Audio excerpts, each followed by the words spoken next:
सहनाववतु सहनौ भुनक्तु सह वीर्यं करवावहै तेजस्विनावधीतमस्तु मा विद्विषावहै। गुरुर्ब्रह्मा गुरुर्विष्णु गुरुर्देवो महेश्वरः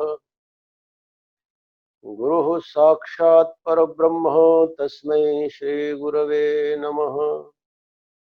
ओम शांति शांति शांति।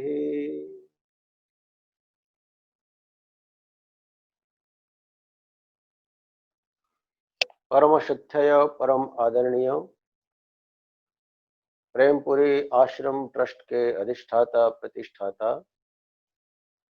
महामंडलेश्वर स्वामी श्री प्रेमपुरी जी महाराज के पावन चरणों में नमन करते हुए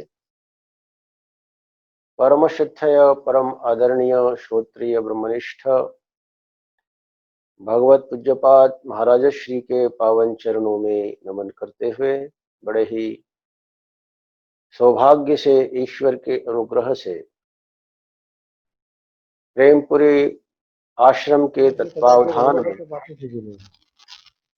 श्रीमद् भगवत गीता के 15वें अध्याय पर 16वें श्लोक पर हम लोग विचार श्रवण कर रहे हैं। इस श्लोक के आधे श्लोक पर हम लोगों ने कल विचार किया है। बड़ा ही सुंदर ये श्लोक है। सर्वस्य चाहम हृदि सन्निविष्टो मत्तः स्मृतिर्ज्ञानमपोहनम् च वेदैश्च सर्वैरहमेव वेद्यो वेदांत कृत वेद विदेव। હવે એટલે ડાબી બાજુ જમણી બાજુ કરો. આ તો એમ કરો, આપણે આપણે લખ્યું છે એવી રીતે ડાબી બાજુ અને જમણી બાજુમાં વધારે ક્લેરિફિકેશન માટે કે यह सर्वज्ञः स सर्वविद। वो परमेश्वर सर्वज्ञ हैं, वो सर्वविद हैं। वो स्वयं को भी जानते हैं और दूसरे को भी जानते हैं और वो अपने हृदय का जो गुह्य ज्ञान है वो दूसरे के हृदय में समाविष्ट करने का सामर्थ्य भी रखते हैं। उन्होंने इस दुनिया को बनाया, इस दुनिया को उन्होंने बहुत अद्भुत बनाया। ये हमारा जो शरीर है, शरीर की संरचना है और इस शरीर की जो उपयोगिता और इसकी जो सुविधा, इन सभी चीजों का ध्यान रखकर इस शरीर का निर्माण हुआ है। हम इस शरीर की डिजाइनिंग, इसका स्ट्रक्चर, इसका आकार प्रकार हम देख लेते हैं तो हमें मालूम पड़ता है कि ये बहुत अद्भुत इंजीनियरिंग, भगवान की ये बहुत अद्भुत रचना है। और इस अद्भुत रचना में 5 ज्ञानेंद्रियां, 5 कर्मेंद्रियां, पंच प्राण, मन, बुद्धि और उसी के अनुसार इस शरीर को नियंत्रित करने वाला जीवात्मा और उसका केंद्रीय जो स्थान है, हृदय स्थान,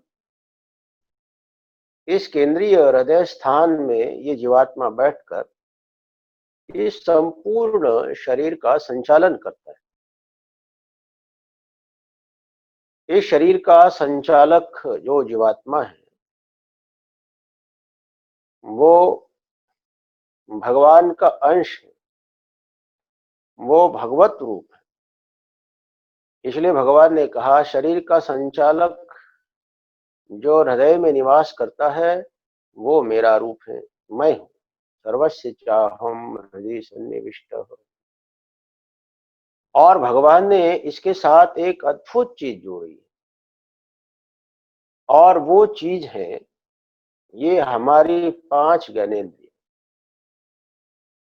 इन 5 ज्ञानेंद्रियों से हमें अनुभव होता है। हमारे ज्ञान के 3 स्तर हैं। एक है अनुभव, दूसरा है संस्कार और तीसरी है स्मृतियां। भगवान ने कहा मत्तः स्मृतिर ज्ञानमेव च। मैं ही अनुभव, मैं ही संस्कार और मैं ही स्मृति प्रदान करता हूं। तो भगवान ने हमारे पास ज्ञान के उपकरण दिए हैं। 5 ज्ञानेंद्रियां हम उसको बोलते हैं। और इन ज्ञानेंद्रियों का एक स्वभाव है, ये इंद्रियां जब बाहर जाती हैं और बाहर के पदार्थों के साथ जब जुड़ जाती हैं तो वहां पर ज्ञान पैदा हो जाता है। इसी को हमारे शास्त्रीय परिभाषा में कहा है, इंद्रियार्थ सन्निकर्षजन्यम ज्ञानम प्रत्यक्षम। इंद्रिय और अर्थ के सन्निकर्ष से पैदा होने वाले ज्ञान को प्रत्यक्ष बोला गया। प्रत्यक्ष अनुभव। हमारी आंख बाहर जाती है और घटादी पदार्थों के साथ जुड़ जाती हैं तो घटादी पदार्थों का ज्ञान हो जाता है। फिर मालूम पड़ता है कि ये घड़ा छोटा है, बड़ा है, काला है, सफेद है, अच्छा है, बुरा है। ऐसे ही सारी दुनिया के पदार्थों के ज्ञान हमको आंखों के द्वारा होते हैं। ऐसे कानों के द्वारा शब्द और कान का संबंध होने के बाद अनुभव होता है। रसनेन्द्रिय के द्वारा रस का अनुभव होता है। नाक के द्वारा गंध का अनुभव होता है। त्वचेंद्रिय के द्वारा स्पर्श का अनुभव होता है। और ये जो अनुभव है ये हमारे हाथ में नहीं है। जब आंख और बाह्य वस्तु का संबंध हो जाता है तो वहां ज्ञान उत्पन्न होता है। इसलिए ज्ञान कर्तृतंत्र नहीं है, ये वस्तु तंत्र है। कर्तृतंत्र का अर्थ है कर्ता के अधीन। हमारी आंख खुली हो और उसके बाद भी हमको कोई रूप की संवेदना न हो, कोई आकृति की संवेदना न हो, ये संभव नहीं है। हमारे कान खुले हैं और कान तक कोई शब्द पहुंच गया है तो वो शब्द की संवेदना हमारे मन पर प्रकट हो जाती है। ऐसा संभव नहीं है कि हमारे कान खुले हो और शब्द हमारे कान में पड़े और वो शब्द हमको मालूम न पड़े। और ये पांचों इंद्रियों के विषय में है। ये पांचों इंद्रियां जब विषयों के साथ जुड़ जाती हैं तो हम चाहे या न चाहे वहां पर अनुभव हो जाता है, ज्ञान पैदा हो जाता है। इसलिए ज्ञान को वस्तु तंत्र बोला है, ये कर्तृतंत्र नहीं, ये कर्ता के हाथ में नहीं है। लेकिन यहाँ पर कह रहे हैं, भगवान कह रहे हैं कि ये ईश्वर कर्तृक है। यहाँ जो करता है वो ईश्वर है। भगवान कहते हैं कि जो ज्ञान है ना उसको पैदा करने वाला जीवात्मा नहीं है, उसको पैदा करने वाला मैं हूं। और जो ज्ञान पैदा होता है वो ज्ञान हमें या तो सुख में ले जाता है या तो दुख में ले जाता है। शास्त्र में भोग की एक परिकल्पना की है, सुख दुख साक्षात्कारो नाम भोग। सुख और दुख का जो साक्षात्कार है उसको भोग बोलते हैं। माने हमारी आंख बाहर गई और किसी को देखा, हमको सुख हुआ, सुख का साक्षात्कार हुआ तो उसको सुख भोग बोलते हैं। और जब दुख होने लगा, दुख का साक्षात्कार हुआ तो उसको दुख भोग बोलते हैं। इसलिए शास्त्रीय दृष्टि से भोग का अर्थ केवल सुख नहीं है। शास्त्रीय दृष्टि से सुख का अनुभव भी भोग है और दुख का अनुभव भी भोग है। और ये हमारे इंद्रियों का निरंतर ये उपक्रम चलता रहता है कि बाहर के पदार्थों को वो देख लेते हैं, सुन लेते हैं और वहां पर जो ज्ञान पैदा होता है उससे या तो सुख होता है या तो दुख। जब सुख होता है तो वहां रागात्मिका वृत्ति पैदा हो जाती है और जब दुख होता है तो वह द्वेषात्मिका वृत्ति पैदा हो जाती सुख हमें राग में, अनुराग में ले जाता है, वासना में ले जाता है, और दुख हमें उसके उलट, वो वैराग्य में तो नहीं ले जाता है लेकिन द्वेष में ले जाता है, विद्वेष में ले जाता है। और ये राग और द्वेष, ये दोनों वासना के परिष्कार हैं, ये वासना के ही परिष्कृत रूप हैं। और ये दोनों चीजें हमारे अंतःकरण में पैदा होते रहते हैं, और उसके मूल में ज्ञान है।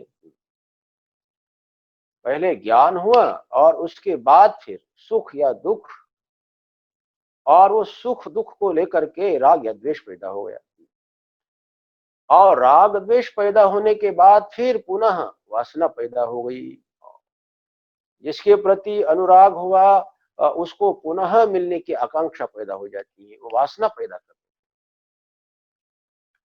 है। और जिसको देख करके हमें दुख हुआ, उससे अलग होने की, उससे अलग होने की इच्छा पैदा हो जाती है, उसको नष्ट करने की इच्छा पैदा हो जाती है, उसके साथ बदले की भावना पैदा हो जाती है। और ये बदले की भावना भी एक वासना का ही विकृत रूप है। और इस प्रकार ज्ञान से वासना, और वासना से पुनः ज्ञान, स्मृति से वासना, और फिर वासना से स्मृति, ये दोनों क्रम चलता है। हमें किसी की याद आई और वो याद हमें ले गई सुख में, बड़ा अच्छा लगा। कई बार यादें भी बड़ी सुखद होती हैं, कई बार स्मृतियां भी हमें बहुत आनंद पूर्ण कल्पना के आलोक में पहुंचा देती है, और हम पुनः पुनः उन कल्पनाओं में जीना, पैदा करना चाहते हैं पुनः पुनः। इसलिए कोई सुखद कल्पना हम करते हैं, और उसी समय किसी का फोन आया तो बोले भैया अभी 5 मिनट के बाद। कोई बहुत अच्छी कल्पना में हम जी रहे हैं, और उसी समय किसी ने दरवाजा खटखटा गया तो ओहो ये क्या हुआ। तो आदमी कल्पना के आनंद को भी वो इतना रसपूर्ण मानता है कि उसको भी तोड़ना नहीं चाहता है।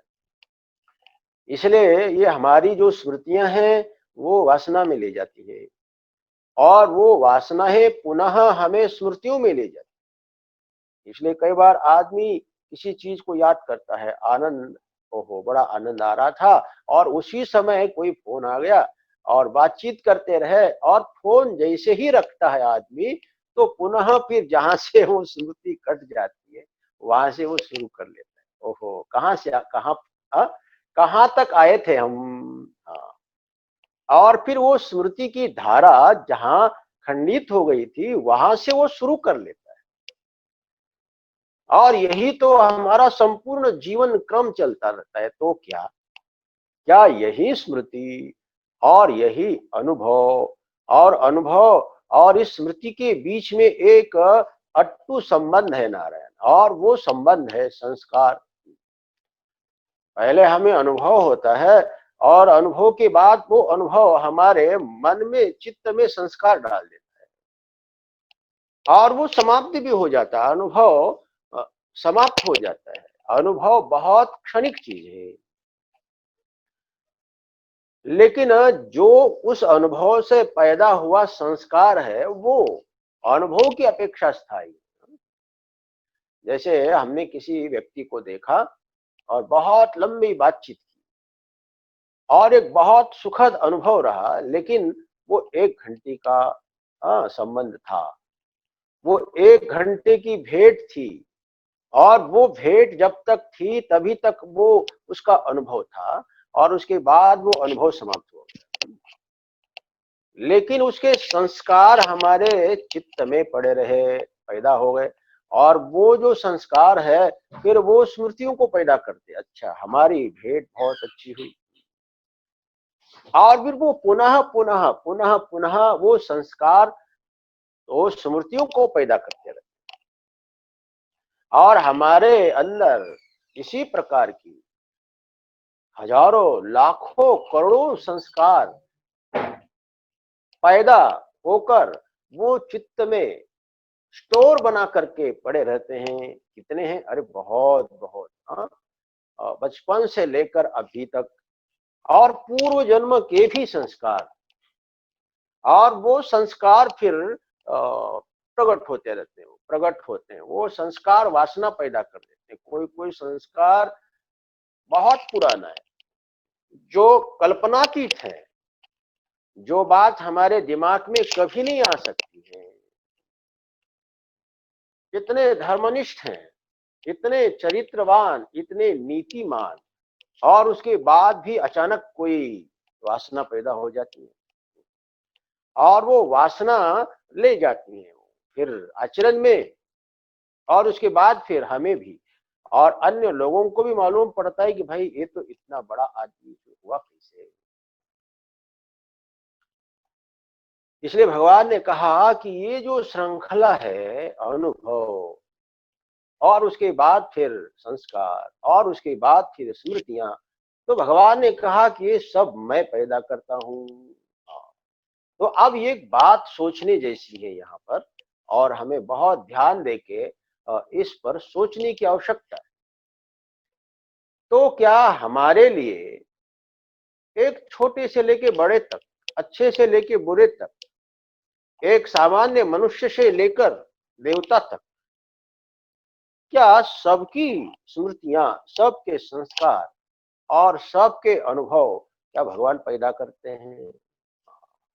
जैसे मान लीजिए कोई शैतान व्यक्ति है, कोई दुष्ट व्यक्ति, और उस दुष्ट व्यक्ति के जीवन की जो अनुभूतियां हैं वो बिल्कुल दुष्टता की हैं। वो किसी को मार रहा है, वो हिंसा की अनुभूति है, और वो हिंसा की अनुभूति उसके अंदर वो हिंसा के संस्कार पैदा कर रही है। और जब वो हिंसा के संस्कार पैदा करेगी, और उसके बाद जब वो घर में बैठ करके वो भोजन करेगा, सोएगा, और उसको याद जब आएगी तो वो स्मृति होगी, मैं किसी को मार रहा हूं। तो क्या ये मारने वाली जो स्मृति हैं, और वो संस्कार हैं, और वो स्मृतियां, क्या वो भी ईश्वर कृत हैं? क्या भगवान ये कहना चाहते हैं क्या, मत्तः स्मृतिर ज्ञानम अपोहनम च? सब दुनिया में जितने भी अच्छे बुरे सब लोग हैं, क्या उनके अंदर पैदा होने वाला अनुभव, और वो पैदा होने वाले संस्कार, और वो पैदा होने वाली स्मृतियां, क्या वो भगवत कृत है? क्या वो भगवान ही पैदा करते हैं? एक बड़ी मजेदार बात आई है श्रीमद् भागवत में। जब भगवान ने काली नाग का मर्दन किया, उसके अंदर अहंकार था, 101 वो फणों का नाग, और वो ईश्वरीय नियमों का उल्लंघन कर रहा था। यमुना का स्रोत वो एक सामाजिक उपयोग का स्रोत, जिसका सभी लोगों को उपयोग करना चाहिए। हाँ, अब कोई नदी पर एक व्यक्ति जाके कब्जा कर ले, ये तो अच्छी बात नहीं है। जो सामाजिक उपयोग की चीज है, उस पर एक व्यक्ति का अधिकार होना, ये बहुत बड़ी असामाजिकता है। मान लो कि रास्ता है, सब लोग उस रास्ते पर चलते हैं, और किसी व्यक्ति ने आके उस रास्ते पर कब्जा कर लिया, तो ये बहुत अच्छी बात नहीं है। एक कोई कुआं है, और उस मोहल्ले के सारे लोग, गांव के सारे लोग पानी पीते हैं, और कोई आके बोले कि भैया इस पर तो मेरा कब्जा है, ये ईश्वर को मान्य नहीं है। हाँ। और ऐसा प्रसंग जब आता है तो ईश्वर उसको उचित दंड देते हैं। भगवान ने देखा यमुना के कुंड पर, उसकी पवित्रता पर सबका, जीव मात्र का, मनुष्य मात्र का अधिकार है। उसका जल सभी लोग उपयोग करें, उसका जलपान करें, उसमें स्नान करें, हाँ हाँ, उसके किनारे बैठ के ध्यान करें। लेकिन एक दुष्ट जीव काली नाग ने आकर उस यमुना के जलकुंड पर, उस सामाजिक जलधारा पर कब्जा कर लिया, और वो ऐसा भयंकर कब्जा कि उसके विष से वो जल भी पवित्र जल, स्वच्छ जल और दूषित हो गए। और भगवान के जो गौ बाल थे, गोपाल थे, गाय और बछड़े, उन्होंने जलपान किया और वो मर गए। भागवत में वर्णन आता है, भगवान ने अपने दृष्टि के संस्पर्श से, भगवान के दृष्टि में अमृत का वास है, भगवान के दृष्टि में अमृत का वास है, कृपा दृष्टि। ऐसा बोलते हैं कि नहीं? भगवान की कृपा दृष्टि, भगवान के आंखों से अमृत की वर्षा होती है।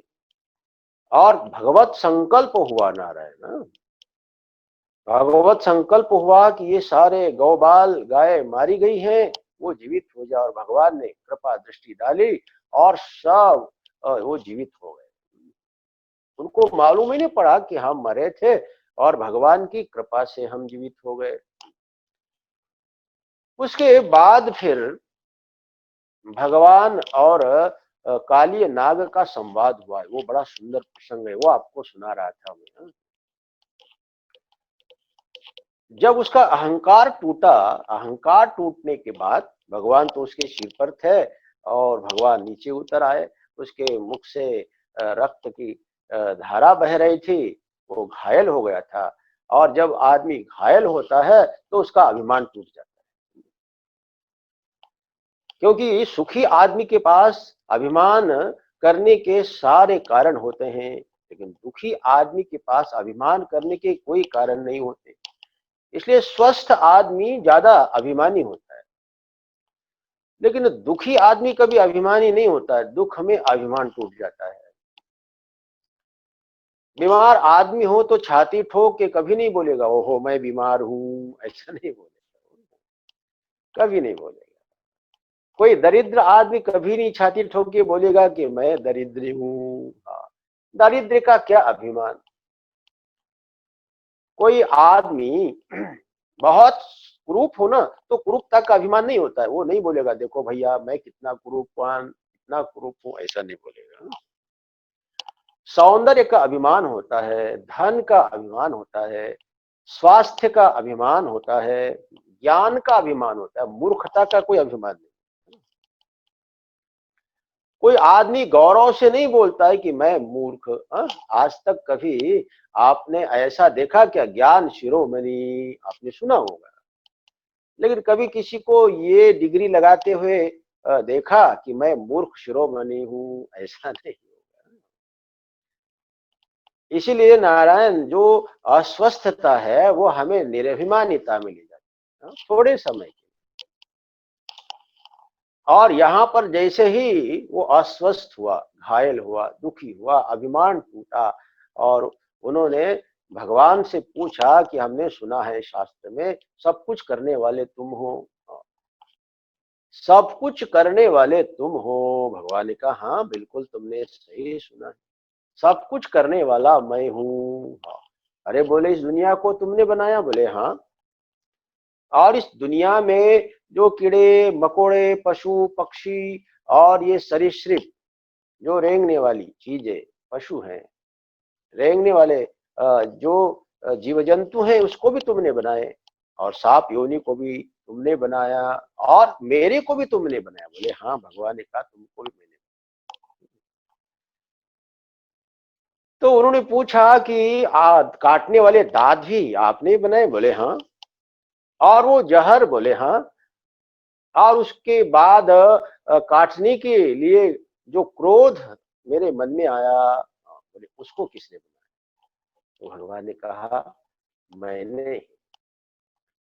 तो कालिया नाग ने कहा दुनिया को पैदा किया तुमने, सांप को पैदा किया तुमने, दांत दिए काटने के तुमने, उसके अंदर जहर भरा तुमने, क्रोध पैदा किया तुमने, और उसके बाद फिर मेरा इसमें क्या दोष है?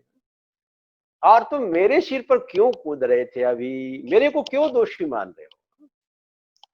बोले इसका दोष तो तुम्हारा है, मेरा नहीं है, सब कुछ करने वाले तुम। भगवान ने कहा ये बात तुमको अभी मालूम पड़ी कि पहले मालूम थी?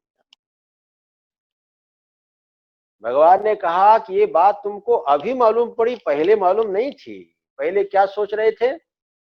पहले सोच रहे थे मैं करने वाला, मैं बड़ा शक्तिशाली, और इस काली कुंड में मैं रहूंगा, ये मेरा स्थान है। तो भगवान ने कहा चोट लगने के बाद तुमको होश आया, ठोकर लगने के बाद तुमको ज्ञान बोध पैदा हो गया, विवेक आ गया। तो ऐसे ही है नारायण, क्या हमारे अंदर जो भी अनुभव, जो भी संस्कार, जो भी स्मृतियां हैं, क्या वो सब भगवान पैदा करते हैं? ये क्या बोध हमको है? यदि बोध है कि ये सब कुछ भगवान पैदा करते हैं, तब तो सचमुच भगवान पैदा करते हैं। जो हमारे अंदर अच्छा बुरा जो ज्ञान है, अच्छी बुरी संस्कार है, अच्छी बुरी स्मृतियां हैं, इतना गहरा भगवान के प्रति आस्था और विश्वास हो, ये सब कुछ भगवान बना रहे हैं, ये भगवान कृत है, ईश्वर कृत, तो वो सब कुछ फिर ईश्वर कृत हो जाता है। लेकिन ऐसा नहीं है कि भाई अच्छी अच्छी चीजें मैं और जो बुरी चीज है वो ईश्वर। हाँ, ऐसा नहीं। कोई हमारे मन में बुरी चीज आई तो सोचे कि ये तो भगवान की, और अच्छी आए तो बोले मैंने, जो अच्छा स्मरण हुआ तो बोले मेरे कारण, और बुरा आया तो बचने के लिए भगवान के कारण। ऐसा नहीं, माने सर्व कर्तृत्व, सब कुछ जो भी हमारे अंदर बाहर पैदा हो रहा है, हाँ, वो अनुभव के रूप में, संस्कारों के रूप में, ज्ञान के रूप में, वो सब कुछ बाहर भीतर वो ईश्वर कृत है। ऐसा अनुभव करना चाहिए, और ऐसा अनुभव पैदा करने के लिए ही भगवान कह रहे मत्तः स्मृतिर ज्ञानम। हाँ, भगवान कहते कि मेरे द्वारा ही स्मृति पैदा होती है, मेरे द्वारा ही स्मृति का लोप होता है, मेरे द्वारा ही ज्ञान पैदा होता है, और वो लुप्त भी होता है। अब एक प्रश्न है, यहां समझना चाहिए कि जो ज्ञान वासना से पैदा होता है, वो जीवकृत, और जो ज्ञान हमें वैराग्य में ले जाता है वो ईश्वर कृत है, ईश्वर की कृपा है। जो संस्कार हमें भक्ति में, जो संस्कार हमें ले जाते हैं वैराग्य में, परोपकार में, सत्संग में, भगवत भक्ति में, जप में, ध्यान में, समझ लेना चाहिए कि वो संस्कार ईश्वर कृत हैं। और वो स्मृतियां भी, हम बैठे हैं और बैठ करके भगवान की मधुर मधुर स्मृतियां, उसका अनुभव करते हुए आनंद का अनुभव कर रहे हैं। ओहो, हम कोई लीला लेकर के भगवान का ध्यान कर रहे हैं, किन्हीं संत महात्माओं के अनुभव और वो स्मृतियां वहां पैदा हुई हमारे अंदर, और हम आनंद का अनुभव कर रहे हैं, किसी महात्मा के चरणों में बैठे। हाँ, गंगा के किनारे हमारे परम श्रद्धेय श्री महंत आचार्य श्री श्रवणानंद सरस्वती जी महाराज, बड़े गुरु भाई, अभी ऋषिकेश में, और आप बैठ करके उनको आप याद कर रहे हैं। श्रवणानंद जी महाराज गंगा के किनारे ऋषिकेश में बैठ करके वो ध्यान कर रहे हैं। हाँ, कितनी मधुर स्मृति है। और ये गंगा के किनारे की एक महापुरुष की स्मृति, और वो हिमालय का वातावरण, आप पहुंच जाएंगे गंगा किनारे और ऐसे स्मृति का आप आनंद ले रहे हैं, तो वो ईश्वर कृत समझना चाहिए। ये सारी चीजें दुनिया में जो भी कुछ अच्छा हो रहा है, जो आध्यात्मिक है, अभयम सत्व संसिद्धिर ज्ञान योग व्यवस्थिति ही, ये सारी दैवी संपदा हमारे अंदर पैदा हो रही है, तो ईश्वर की कृपा मत्तः स्मृतिर। और भगवान कह रहे हैं इसके उल्टे, जो विरोधी संस्कार है, अध्यात्म भक्ति के विरोधी संस्कार है, विरोधी ज्ञान है, विरोधी स्मृतियां हैं, भगवान कह रहे उसको मैं हटा देता हूं। भगवान ने कहा मेरा भक्त कभी नष्ट नहीं होता है। न मे भक्तः प्रणश्यति। और भगवान ने यह भी एक बात बोली, ददामि बुद्धि योगम तम, मैं बुद्धि योग प्रदान करता हूं। और वो बुद्धि शब्द से वैराग्य भी लेना चाहिए, हाँ, निर्मल भगवत प्रेम भी लेना चाहिए। भगवान ने कहा मैं निर्मल प्रेम प्रदान करता हूँ, वैराग्य प्रदान करता हूँ, ज्ञान पैदा करता हूँ। और मेरे भक्त के अंदर जो भक्ति ज्ञान वैराग्य के विरोधी विचार हैं, विरोधी संस्कार हैं, विरोधी स्मृतियां हैं, उसको मैं अपोहनम च, उसको मैं मिटा भी देता हूँ। हमारे अंदर कोई बुरे विचार पैदा हो जाते हैं तो भगवान उसको दूर कर देते हैं। जैसे बच्चा जब पैदा हो जाता है तो उसके ऊपर गंदगी होती है और गाय उसको चाट चाट करके उसको दूर कर देती है, उसको एकदम स्वच्छ बना देती है। तो भगवान कह रहे हैं वासना जन्य संस्कार स्मृतियां और वो बहुत सारे अनुभव और उसके अंदर आने वाले हैं जो भक्ति साधना ज्ञान के विरोधी हैं, तो उसको मैं दूर कर देता हूं। अब एक प्रश्न है हमारे सामने और वो प्रश्न है कि हम कैसे जाने कि ये भगवान की कृपा है, ये ज्ञान भगवत कृपा से पैदा हो रहा है। तो एक उक्ति है अर्जुन की बड़ी सुंदर, नष्टो मोहः स्मृतिर्लब्ध्वा। अब ये स्मृति, यही तो स्मृति है। यहाँ भगवान जो स्मृति बोल रहे हैं ना, मत्तः स्मृतिर, ये स्मृति कोई हलवा या बम्बई के किसी चौराहे पर खड़े होकर या तो जुहू बीच और कहीं खड़े होकर के आप वो खा रहे हैं, क्या खा रहे हैं, वहां का भेलपूरी खा रहे हैं और वो भेलपूरी की बड़ी याद आ गई। तो आप ये मत सोचिए कि वो भगवान ने पैदा किया है। हाँ, भगवान आपकी भेलपुरी की स्मृति पैदा नहीं करते हैं। मत्तः स्मृतिर, भगवान का मेरे से स्मृति पैदा होती है। तो कौन सी स्मृति? यही स्मृति है, आत्म स्मृति। आपको अपना आपा याद आ गया, ये स्मृति। आपको शास्त्र याद आ गया, ये स्मृति। आपके अंदर वैराग्य की स्मृति हो गई, ओहो हो, ये वैराग्य।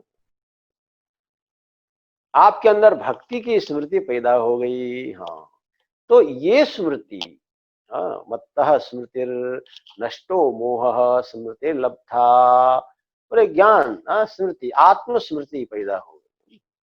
स्मृति माने शास्त्र, स्मृति माने बोध, स्मृति माने आत्मबोध, स्मृति माने सर्वत्र आत्म भाव, स्मृति माने सर्वत्र ईश्वर भाव, स्मृति माने सर्वत्र ईश्वर भाव की जो साधना है और वो साधना के अनेकों अंग, विवेक वैराग्य समाधि संपत्ति आदि की स्मृति।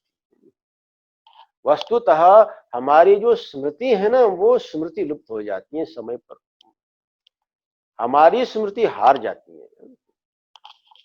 जब भगवान श्री कृष्ण और सुदामा जी उज्जैन सांदीपनि ऋषि के आश्रम में पढ़ने के लिए गए और वो एक दिन का प्रसंग बड़ा सुंदर अद्भुत है। यही समय रहा होगा आंधी तूफान बारिश का, और पुराने समय में गुरुकुल में स्नातक लोग अपने गुरु की सेवा किया करते और भगवान श्री कृष्ण भी गुरु की सेवा के लिए वो तत्पर रहा करते थे नारायण। और वो सेवा करने के लिए गए, लकड़ी बीनने के लिए गए और वो लकड़ी बीनते बीनते रात हो गई, अंधेरा हो गया और आंधी तूफान ओले और उसमें दोनों फंस गए रात्रि का समय और बड़े चिंतित हो गए। सांदीपनी मुनि, और वो सुबह भोर में, रात्रि के समय वो जा नहीं पाए, ढूंढ नहीं पाए, और वो सुबह पहुंच गए एक पेड़ के ऊपर, सुरक्षित बैठे हुए भगवान श्री कृष्ण। और सुदामा जी मिले सांदीपनी जी को, और सांदीपनी जी गुरु ने भगवान श्री कृष्ण और सुदामा को आशीर्वाद दिया ना। वो आशीर्वाद बड़ा मजेदार आशीर्वाद, और कोई भी गुरु ऐसा ही आशीर्वाद देता है अपने शिष्य को। उन्होंने कहा कि जो ज्ञान मैंने दिया है तुमको, वो ज्ञान कभी ना भूले, समय पर याद आता रहे। हम जो कुछ भी हम पढ़ लेते हैं, हम गुरु से सीख लेते हैं, हम सत्संग में सुन लेते हैं, वो समय पर याद आ जाना चाहिए। डॉक्टर ने हमको बोला कि तुमको ये रोग हुआ है, तुम शुगर मत खाओ, और उसके बाद भी हम शुगर खा रहे हैं, इसका मतलब कि वो ज्ञान भूल गया। शुगर, हाँ, लड्डू वगैरह देखते ही हम वो भूल जाते हैं। इसलिए नैतिकता, चरित्र, वैराग्य, आत्मबोध और ये सत्संग की सारी चीजें भोग काल में भी हमको याद आ जानी चाहिए, और ये ईश्वर कृपा के बिना, ये गुरु कृपा के बिना संभव नहीं है। भगवान ने कहा तुम मेरा आश्रय ग्रहण करो, तुम मेरा भजन करो, और तुम मेरे को अपने हृदय में धारण करो, तो मैं तुम्हारे अंदर वो आध्यात्मिक अनुभव और उस अध्यात्म के संस्कार और अध्यात्म की स्मृतियां, साधना की स्मृतियां पैदा कर लेता हूँ, पैदा करता हूँ तुम्हारे अंदर। एक भगवान ने बहुत उच्च कोटि की बात अर्जुन को बोली नारायण, और हम सब उस भगवान को याद करें, और हम अपनी वासना को ईश्वर में समर्पित कर, और ईश्वर की कृपा का जागरण कर, हमारे अंदर भी दिव्य ज्ञान, दिव्य संस्कार और दिव्य स्मृति को पैदा करे। बड़ा सुंदर ये प्रसंग है, इस प्रसंग को हम कल भी करेंगे, और उसके बाद फिर अगले श्लोक में प्रवेश करेंगे। बड़ा सुंदर ये 15वें अध्याय का ये 15वां श्लोक है, और इस श्लोक का चिंतन कर हमें निरंतर प्रभु का आश्रय ग्रहण करना चाहिए। आज प्रवचन को यही विराम। सभी लोग आनंद मनाएं, भगवान का भजन करें। जब तक हम भगवान का भजन नहीं करेंगे, तब तक हमारा उद्धार होने वाला नहीं है। राम राम राम राम राम राम राम राम राम। ओम पूर्णमदः पूर्णमिदं पूर्णात् पूर्णमुदच्यते पूर्णस्य पूर्णमादाय पूर्णमेवावशिष्यते। ओम शांति शांति शांति।